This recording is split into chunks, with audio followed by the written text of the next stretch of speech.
I'm Julie Herman of Jaybird Quilts and Lazy Girl Designs, and welcome back to the Slicker Tote Sew Along. After laminating the fabric, you need to trim this piece down to the size of the vinyl as shown in the pattern. Now it's time to begin construction of the bag. So I have my stiff stuff cut, and as directed on page 2 of the pattern, I have cut out a small section. This will help when we go to turn this right side out. But the next step is we want to baste this to our stiff stuff to create one piece. It'll make it easier when we go to sew all of our layers together. So these should be the same size, so go ahead and place them perfectly on top of each other. And before heading over to the machine to sew this, I want to attach them. Now if you use pins, traditional straight pins, you need to keep them in the 1/4 inch of the seam allowance so that those holes don't show up. And if you use sewing clips, if you put them too far in, they will make indentations that will be hard to press out of the vinyl. So I have found this is where Sew Tights works best. And I have not had any problem with these dots leaving marks on the vinyl, but nevertheless, I think it's smarter to go ahead and place the bar on the top and the actual magnet on the bottom. So in each of the 4 corners, I'm just going to go ahead and put the bar and then my Sew Tight, and then I'll be able to head on over to the machine to sew around this piece. I'm over here at my sewing machine with my Slicker fabric and Stiff Stuff sandwich that I just made, and now it is time to baste the 2 of these together. I have increased my stitch length to 3.5, and I want to make sure that I'm sewing 1/8 of an inch from the edge, because this is just to adhere these 2 layers to each other right now, and we don't want any of this stitching to show in our final project. There are going to be some more seams sewn on the side of our bag during construction, so it's most important right now that you stay 1/8 of an inch away at the top and the bottom, the 2 shorter sides. You have a little bit more flexibility on the longer sides. I'm just going to begin right here where we have this notch and sew 1/8 of an inch around the rectangle.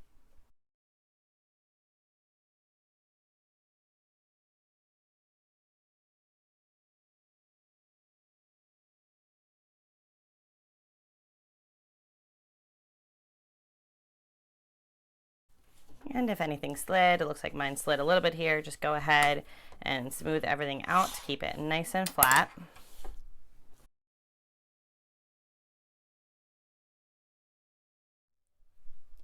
Now that we have attached our laminated fabric and our stiff stuff, it's time to go ahead and position our handles.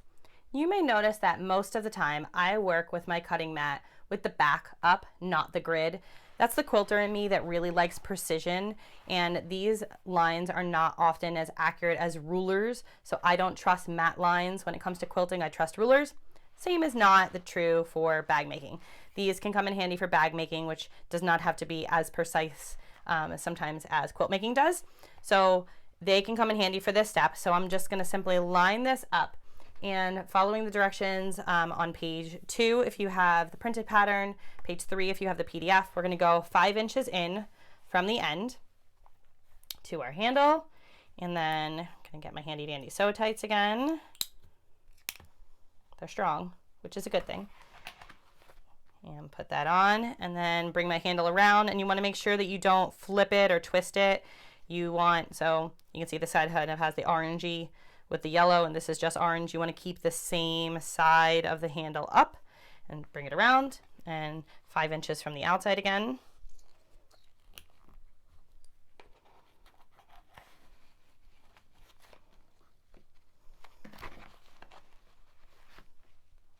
Okay, and I'm going to head over to my machine and sew those on with the same 1/8 seam that we did to attach these, and this is what it'll look like.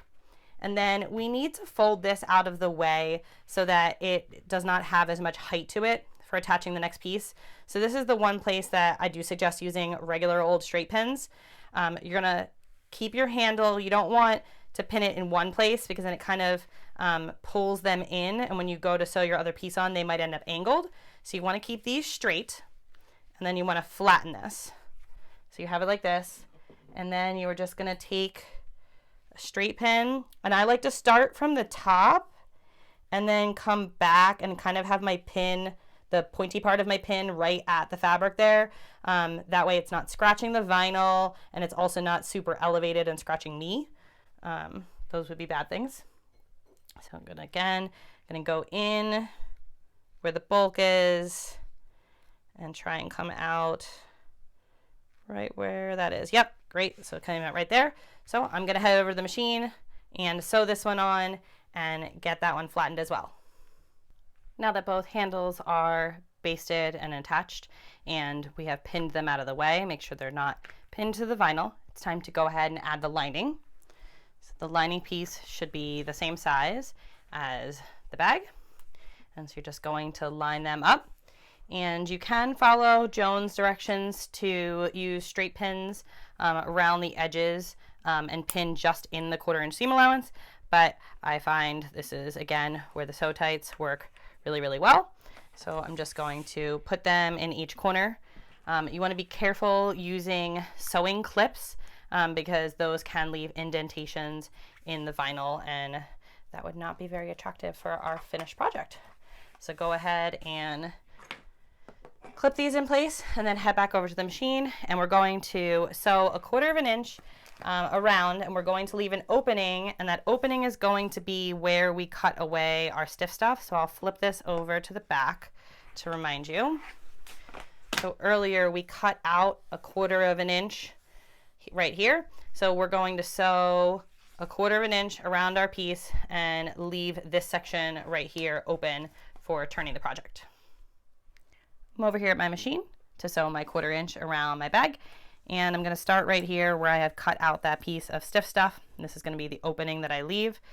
And if you feel like the sew tights are not enough, you can either add more sew tights, I added some additional ones, or you can take some straight pins and put them in the seam allowance. Just make sure they're in the seam allowance and make sure you remove them as you sew. You never want to sew over pins. It's bad for your machine.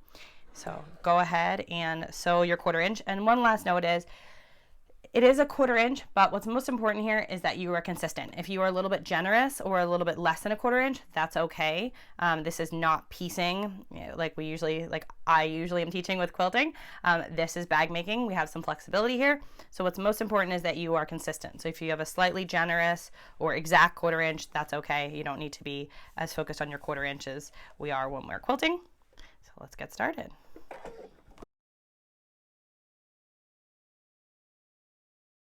And I find it's easiest to pivot at the corner if I keep my needle down, turn my piece, and continue sewing.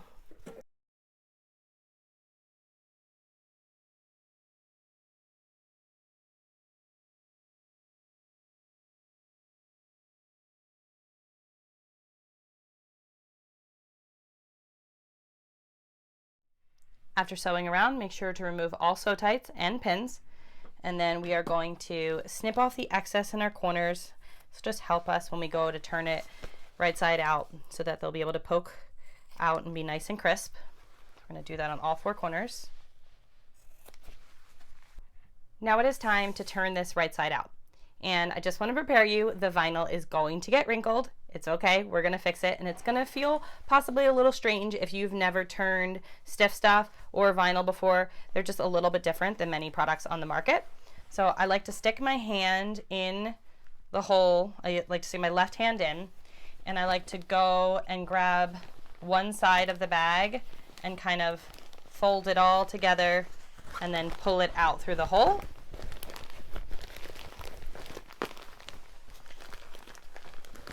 And then I just continue. It's kind of a messy process at first, and just keep in mind you do have some pins. So as soon as I see those, I like to pull them out to minimize risk of poking myself or anything. So I like to then go and do the same thing, kind of clump this end, oh, there's one of my corners, together and pull it through the hole.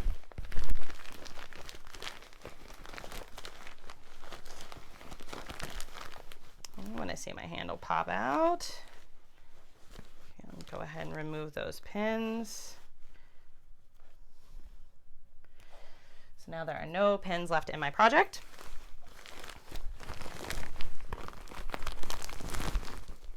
All right. So as I mentioned, it's gonna look wrinkly, and that's okay. That is why we saved the pressing sheet, because we are going to go ahead and press all of this nice and flat before we continue and do any other steps. So you just want to, nice and slow, get all your corners out. If you have a point turner, that can be helpful. I like to use the heat resistant stiletto. When sticking something in though, if you have a point turner that's sharp, this has no interfacing the lining, so you can very easily just like straight up puncture a hole in this. So I like to stick this on the side with the stiff stuff and the laminate. So I'm pushing from that side. I'm not pushing from this side because like I could just show you right there. See, tiny little hole.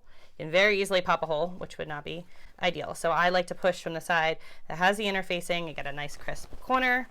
And go ahead and do that in all four. So when I say from that side, it's just I'm making sure that I'm not pointing this tool up, making sure that I'm pointing it down and that I'm against the interfacing side so that I don't accidentally poke any holes through my bag. I'll show you what it looks like if I have that side up. So now my tool is facing up instead of facing down. And I just have it right next to these ladybugs, just so I can poke that out nice and crisp. And last one. So we're going to go ahead and press all of this out so that we don't have these wrinkles. So go ahead and turn your iron on and get it set to warm, which is usually the middle setting. And we are going to make sure to kind of roll. So it's going to want to kind of have this faux binding, which is cute depending on what you're doing, but not cute for the fact that we want these to be flush with each other. So you want to train that stiff stuff to go down. And this is one reason why we cut it out here, because it's very hard to train it when it's not sewn into anything. But we want to train it to the back so that we just see our front from the front. And after you kind of finger press an area and have that area in good shape finger pressed, take your pressing cloth, lay it on top, take your iron and press. And you can also press from the back of the project, and if you press from the back you don't need the pressing sheet. So you can do one or both. And you don't need to do the full 8 seconds here. We're not adhering the vinyl, we are just pressing it. But as you can see, hopefully this is nice and smooth over here now. Still a little warm, but over here is obviously still wrinkled. So I am just going to work my way around the bag, making that stiff stuff kind of roll to the back and flattening out my front. And the top seam where your handle is coming out, that is now pretty much a finished seam. We're going to top stitch it, but nothing else is going to happen to that seam. That is not the case for the sides. Those will be sewn in more. So if you are not wanting to spend a ton of time pressing and you want to know like where should I be paying the most attention, where should I be the most detailed, the answer is the top of each side. So where the handles are put on is where you want to make sure that you are really getting things pressed nice and well.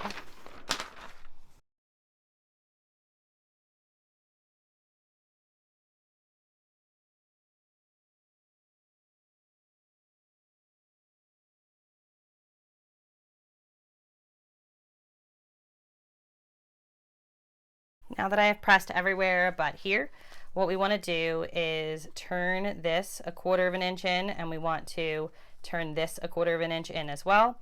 And we want to try and be neat here, but this will all end up on the inside. Not only is this seam going to be sewn one more time, this is going to be the bottom of our bag, and we're going to box our corners. So if this is a little sloppy, that's okay. Don't panic. All of this will be on the inside. Best practice says to try and keep it as neat as possible, but you know, best practice and reality are not always the same thing.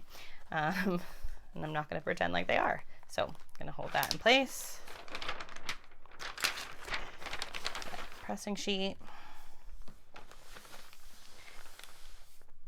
And one other note is I like to hold on to, when I have a big piece of slicker that I've used like this and I have a large pressing sheet, I like to hold on to this because sometimes I'm laminating smaller things like a 10 by 10 square or whatnot, and this is then bigger than the entire project that I'm working on, so I can then use this bigger pressing sheet for that whole project. So I will save this from making the slicker tote because it will come in handy for future projects. And if needed, you can flip to the back and do any pressing from this side as well. So head on over to the machine and top stitch this close with just a 1/8 inch seam. As I mentioned, it will not be seen in the finished bag. And I will be back here in the next video to show you the final construction of the Slicker Tote. If you enjoyed this video, please like it and subscribe to the channel and leave a comment. That way you won't miss any of the future videos. And if you have any questions, you can leave those in the comments or post them in our Facebook community page. And I will see you again real soon.